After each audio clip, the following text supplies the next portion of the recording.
feels like OK Corral. It feels like OK Corral. It feels like they sat around in here, townspeople. Is this a house? Is kind of a house? It did serve as an apartment. It feels like they sat around in here and had meetings how to take care of people, quote unquote. Okay?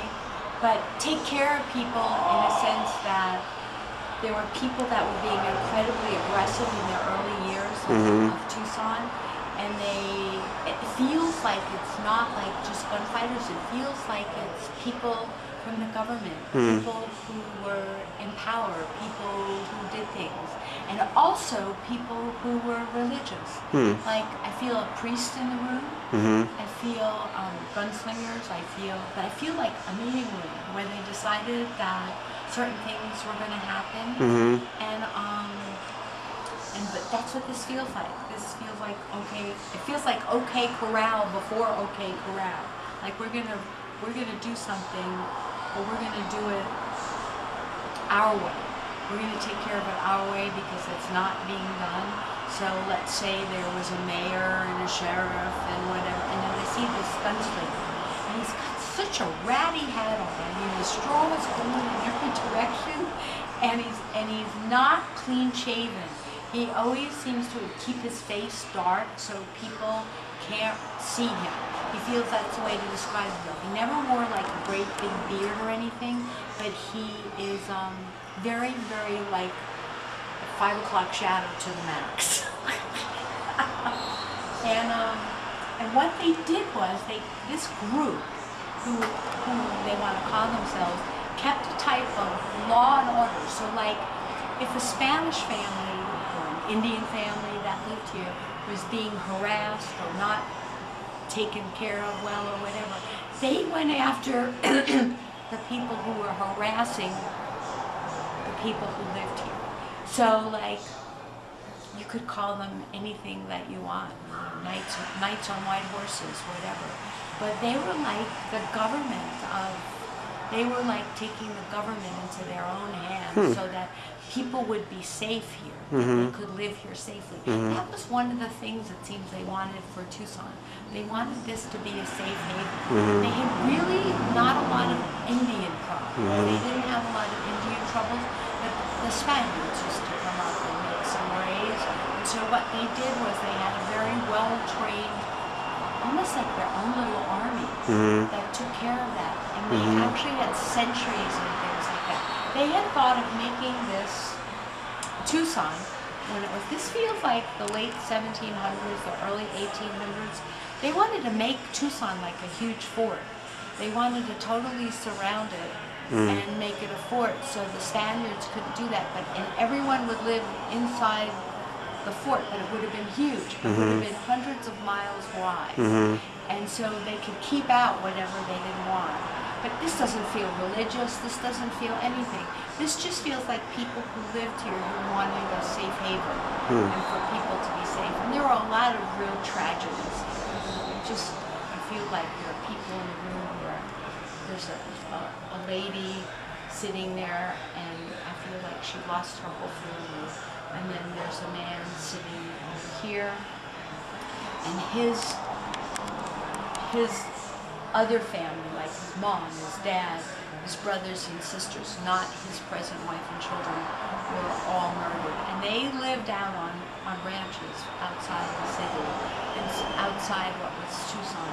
And so they're in here now looking at ways to keep things protected. And of course we got this really pretty lady of the night. But she's like, I feel like she's the madam of the whole place. She's kind of like the Miss Kitty of Tucson. And I feel like this is her place. This is what she does. And this is her place, and she owns this, and she's exceptionally pretty. Now, the interesting thing about her is that she had a Spanish mother and an American father, and she's very, very well accepted, and so is her family. And they're very well versed, they speak English really well. Now there's a really neat little school that was here, everybody went to school.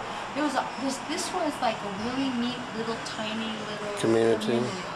Yeah, very similar what we talk about, you know, where the soldiers had their fort at Fort Lowell. That was all part of it. And they actually wanted to enclose everything so they would be safe. And they actually, it feels like they petitioned the government to do that. But there's this beautiful lady, another lady who's really, really sad because of losing her whole family. This man who lost his extended family, his mother and father and things like that. And then there's a very, very young boy here who's an orphan. It seems that he was on a wagon train in Texas. They were coming through Texas. And one of the places where they were supposed to stop, they were ambushed. The whole wagon train was ambushed. It was a setup. And even though it was a real stop, they were ambushed. And the whole wagon train was murdered for whatever they were carrying. And he managed to get away. He tried to grab somebody, a small baby with him, but it seems that he got shot, and this is awful. They shot the baby and it hit him. He didn't die. He managed to crawl to somebody's house, and he had family here that he could come to. So finally they put him on a stagecoach, these people who took care of him.